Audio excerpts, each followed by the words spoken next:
That's still getting worked on.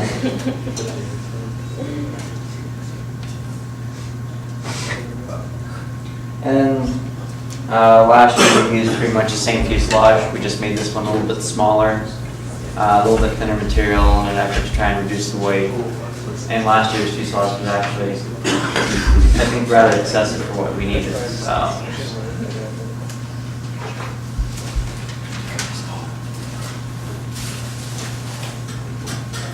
Yeah, at one point we started off with one design that was going to be completely different from what we did last year. It was going to involve a bunch of very small sticks cut at very precise angles, fit together. And we decided it would take far too much time. Yes. So we got lazy.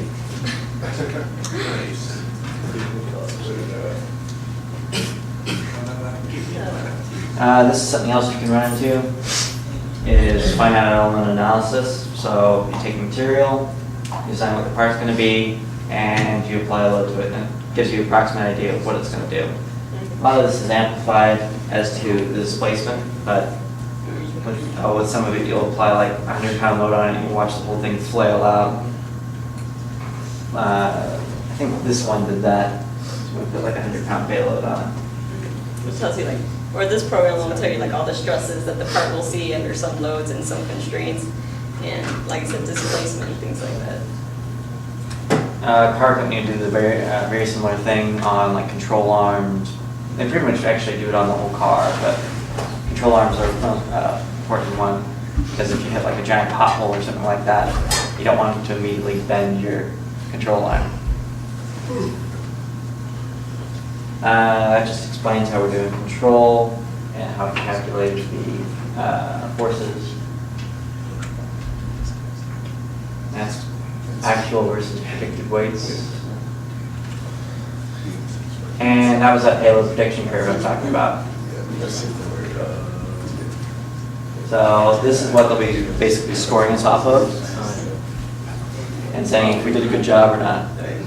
How long did this take you to do? And like, was it with this school or is this kind of on your own? Well, technically it started off on my own back in 2010. I started the team at school. Well, actually back in 2009 for 2010. But the school funds this entirely. We actually get quite a bit of support from people there. The new school president has been very interested in what's going on. And we get some support from some of the professors if we need to access test equipment. Like I did some material tests for my fuselage where we needed a tensile tester. I prepared samples and he said, okay, here you go, let's go throw these on there and break some parts. You know what a tensile tester? No. Okay.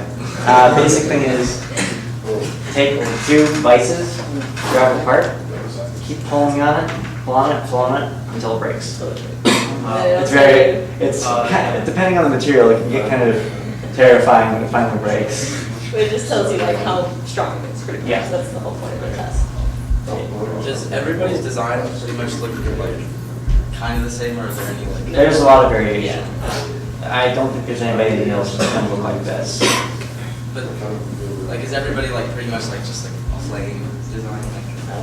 There's been some people who have had some things I don't know if I'd really classify them as planes as to how they look. Other things are so traditionally plain, you're wondering if they really put any work into it. So it just varies as to what team comes up with and what they think works.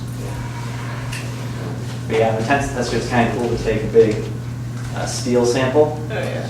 It's a bar about that big around. Sit there, pull it, you start seeing it form in, and suddenly you'll hear a bang. The whole thing breaks apart. How long did you have to make it? Like, did you have a certain time? There's no competition mandated time. We had a due date for our design report, which was February 6th. And then we kind of had a self-imposed schedule of building because a few parts were still not done for the design report. And then we ended up having a week to build it. So, yeah.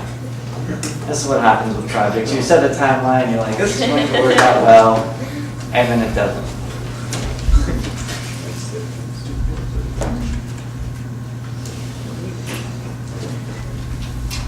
Pretty much it's just a rundown of how we go into more depth with some of the slides there, that we'd explain why we picked our design, why it's better than everybody else's, why we should get a good score.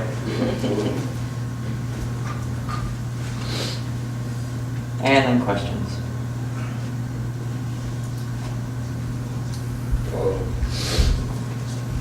How fast is it gonna go? It'll probably only go like 40 or 50 miles an hour. It's not going to be very quick. Now, was there any inspiration for this design?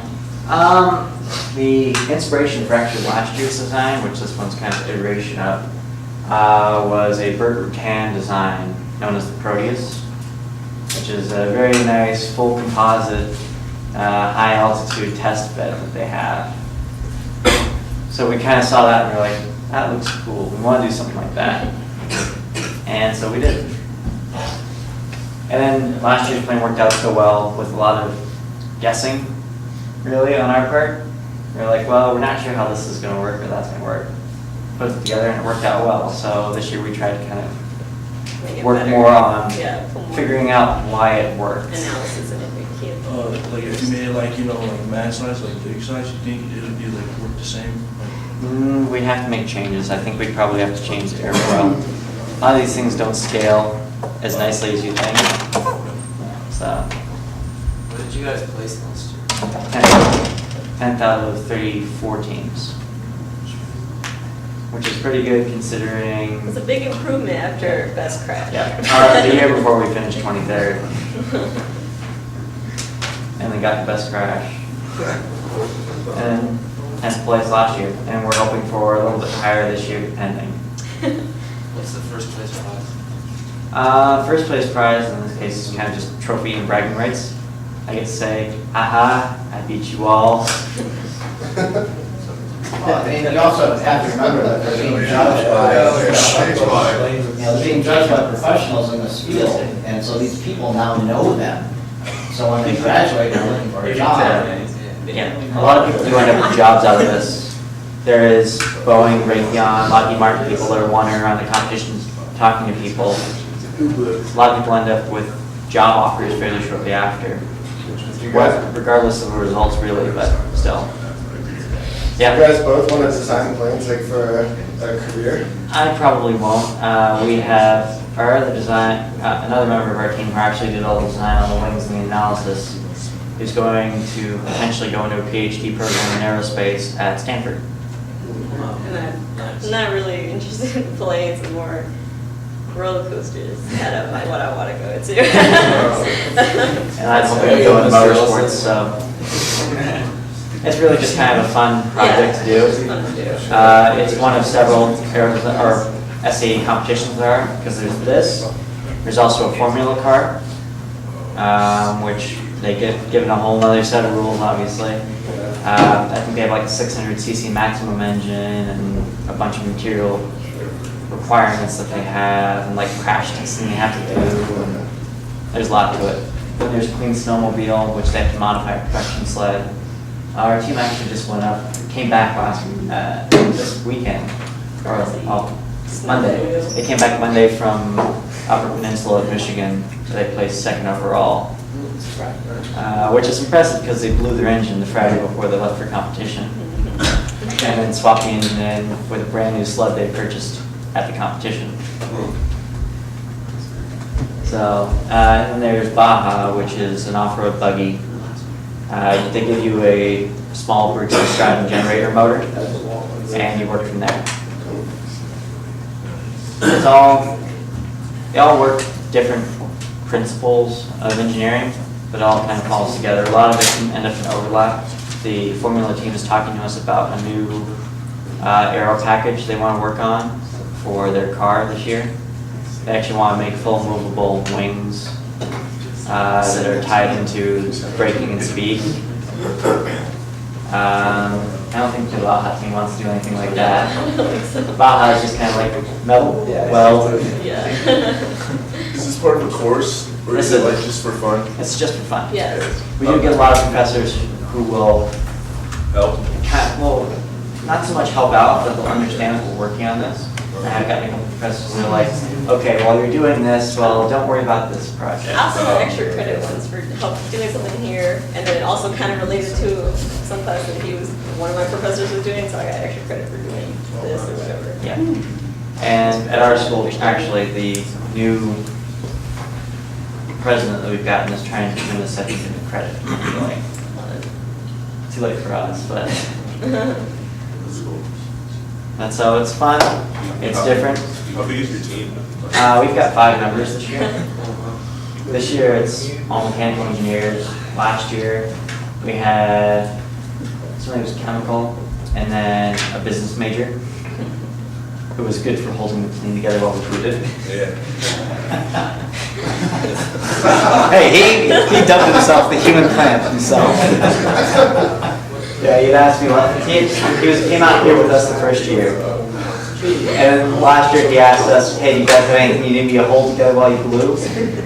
So, but really, while a lot of the design stuff is engineering focused, there's nothing that says, okay, well, I'm some other degree, I want to help out with this, go for it.